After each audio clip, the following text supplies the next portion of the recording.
Hello, and today I will be explaining how Edgar Allan Poe's single effect ties into The Last of Us.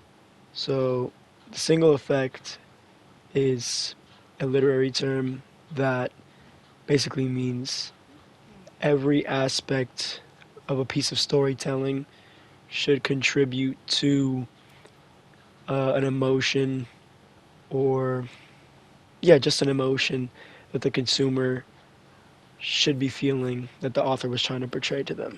And believe it or not, The Last of Us is actually a great example of the single effect because from the very beginning, the player is plunged into a post-apocalyptic world that's ravaged by a fungal infection.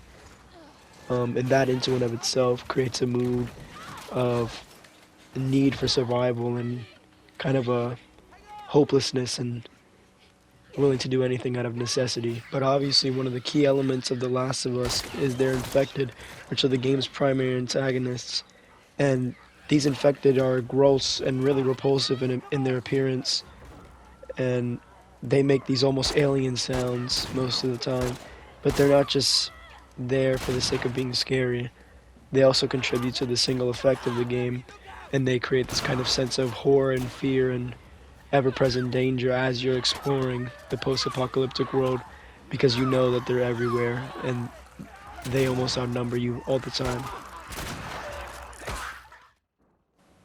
Arguably, the most important element of The Last of Us is the relationship between the game's two protagonists, Joel and Ellie.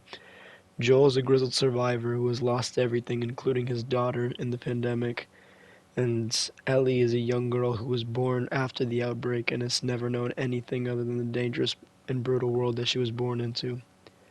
The relationship between Joel and Ellie is complex and nuanced, with moments of tenderness and moments of conflict.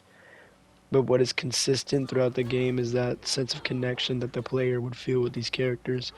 Their conversations, interactions, and their struggles all contribute to this feeling of empathy and emotional investment that also contributes to the single effect. These emotional investments is what actually makes the game's ending so impactful. It's a culmination of all these emotions and investments that have been building throughout the game, and when it happens, you're usually left with a sense of confliction that the writers wanted you to feel in the end, which is exactly what the single effect is. This one emotion that everything in the story has been building to up to that point.